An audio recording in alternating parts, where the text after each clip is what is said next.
Okay, so a lot has happened this week. I've gotten a lot done on the bag, and so I'm just going to show you a little bit of getting some of the pieces cut out. If you want to see the final result, go ahead and skip forward to somewhere around 7 minutes, and that'll get you to where I start showing the final product off on this red bag here that I'm working on.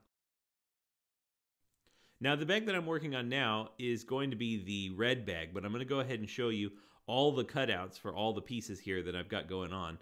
I'm going to end up making three copies of all the pieces for this bag because I've got to do the original Odeon, which I'll do last, and then I'm also going to be making two other bags, a pink one and a red one that I showed you last week, and so. The reason I'm making the pink and the red one is because I want to have some practice at actually doing this before I go ahead and commit on that final rebuild here. Now the first bag that I make is going to be the red one. That's the one that I like the least as far as colors go, so I'm going to make that one first. It's going to be great though. I've decided to go ahead and dye the leather pieces that are going to go on the red bag a black color, and I'm also going to weatherproof them, right? So that way they can survive the rain and the snow and so on without you having to worry about getting out in the weather if you happen to be the one who wins this particular bag when I do the giveaway. So like I said, these pieces are going to get dyed black, but you can see me cutting out the different leather pieces that are going to go on, cutting them to size, getting the shapes right for all the different straps and attachments and covers and all the different pieces there. Here I'm dyeing the pieces for the red bag black, and you can see I'm also going to weatherproof them so that they not only get a nice kind of shiny finish on them, but also so that they are protected from the elements and the weather, and they can kind of go out and get mistreated. There were an awful lot of pieces to get cut out here, but it didn't take too long. Over the course of a couple of evenings, I was able to knock it out. And the leather pieces came together really fast. So I just used the existing pieces as kind of a pattern and was able to pull all that stuff together pretty easily. Now for the exterior bits. Here's the pink fabric. I'm just laying everything out here. And I actually realized that I forgot to lay out the long skinny piece that goes around the circumference of the bag. So I actually got really lucky that I had a piece big enough that could fit it when it came time to cut it out. And you'll see that in a minute here. I have to kind of lay it in a crazy way in order to get it to fit. I used an awl here to do the tracing. Rather than actually draw on the leather or write on it, I didn't want to mark it up. So I used the awl, which is basically just a sharp metal pokey thing. I think that's a fairly standard way of doing it, and it seemed to work pretty well here. Turns out that wheel cutter that I'm using here is actually really irritating. I don't know if it's just a cheap one or if it just doesn't work very well or if the blade is dull or what, but it was a gigantic pain in the butt trying to get it to work right. I ended up using a pair of scissors sometimes, the wheel cutter sometimes, and a variety of things to try and get this done. But in the end, I just had to kind of work through it and make it work, and it was what it was. Here's the pink bag done. Now for red, you'll see I took that long skinny piece for the circumference and I laid it out first because I learned my lesson on the pink one. That's sort of the point of doing this, right? You learn all the mistakes up front so that when it comes time to actually do the one that matters, then you don't make dumb mistakes because you've never done it before. So I'm just going to lay out the rest of these red pieces and go through the process of getting everything cut out again. By the time I got to this point, I was actually getting pretty good with this rotary cutter. Turns out it's got kind of a tension adjustment on it, so there's a wheel on here that'll actually make the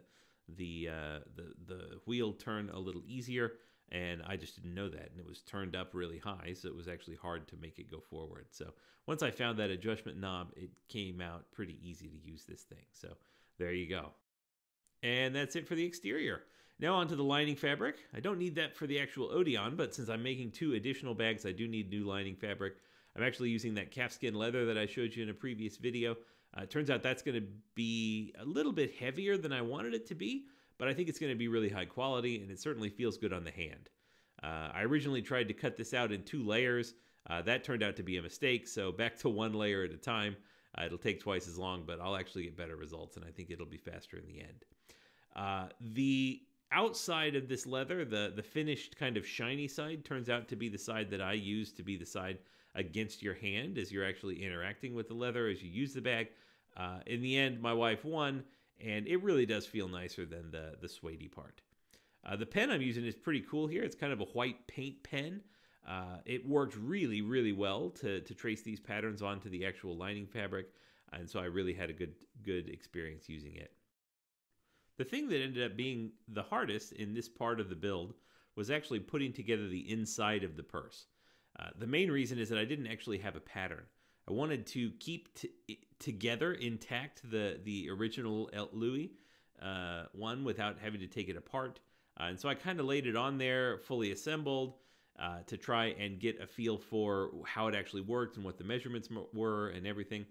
And so I just had to kind of take a wild guess at it with just laying it on there. And it ended up working pretty well, but I'm not sure it's 100% the same size. And in the end, I think that's okay. But you can see here, I'm just trimming it up and getting it to where it's sort of symmetrical and fits and matches.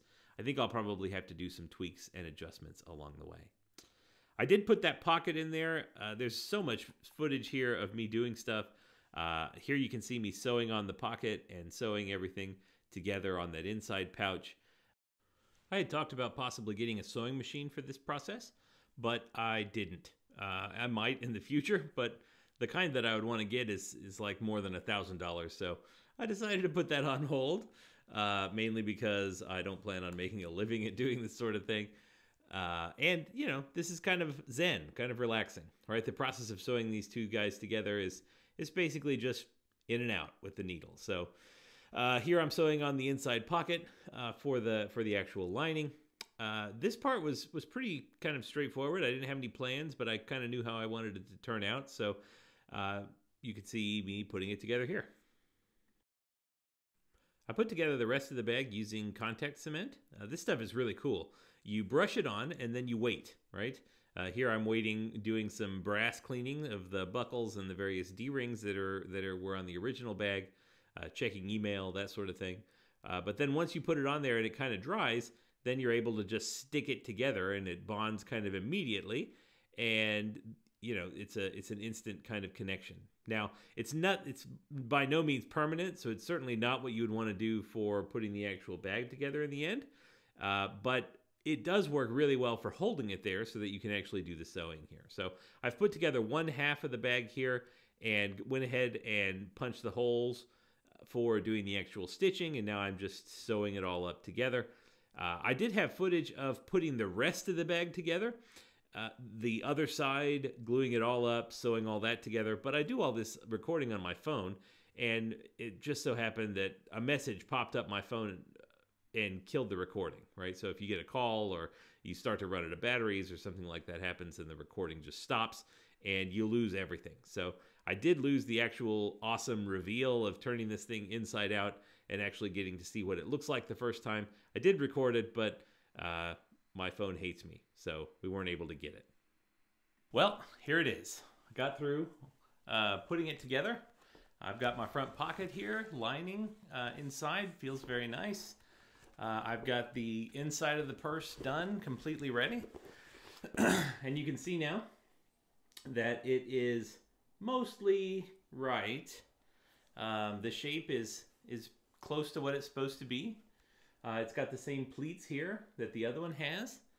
But there are a few major problems, which mean I'm going to have to completely redo this guy from scratch.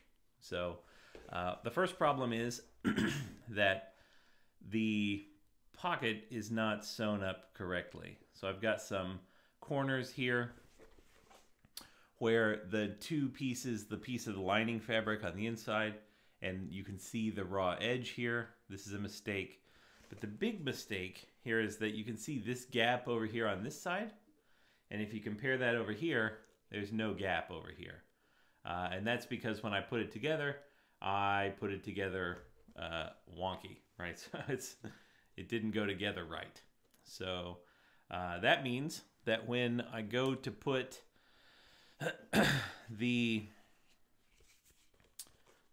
strap on here like this, when I go to install this guy, on this side, it'll be correct. It'll be showing properly, more or less. But when I go to do it over here, then it's going to interfere with all kinds of stuff. It's going to interfere with the pocket working right. It's going to look all crazy and misaligned and so on. So that's that. This was a good attempt, right? The purpose of building these bags is to kind of figure out how to do it. So when I reassemble the main bag, then I won't screw it up like I did this one. So you can also see that these don't really line up. You know, you can kind of force them to line up, but then you get all kinds of weird wrinkles. The back is wider than the front. It's just got a lot of problems as far as being together. So we're going to try again. Not so fast. So I went back to the bag and was able to actually fix some things. You can see what I did was I basically cut away a little bit. So I think the bag will be a little bit less tall, but the shape still looks right to me.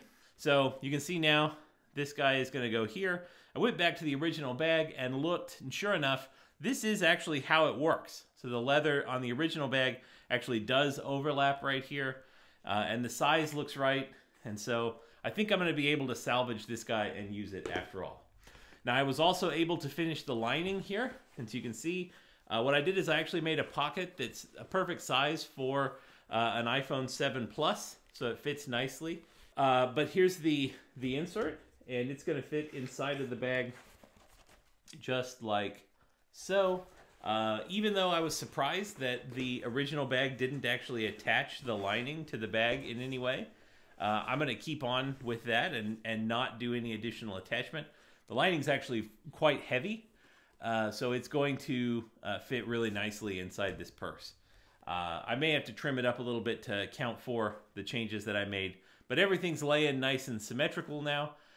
So I need to get the zipper in, and I need to do some more assembly in order to get everything kind of complete and like I like it. But other than that, things are looking really good here. So I feel really optimistic about how this is setting up. And so we're going to keep the red bag. We're not going to throw it in the trash and start over from scratch. Okay, thanks for watching. If you want to see how this turns out, then be sure to subscribe to this video. And if you want to get entered in the contest to win either this bag or the other bag that I'm making in preparation for the final restoration, then leave a comment and that'll enter you in the competition. And you can see all the necessary terms and requirements in the description of this video here. Thanks for watching.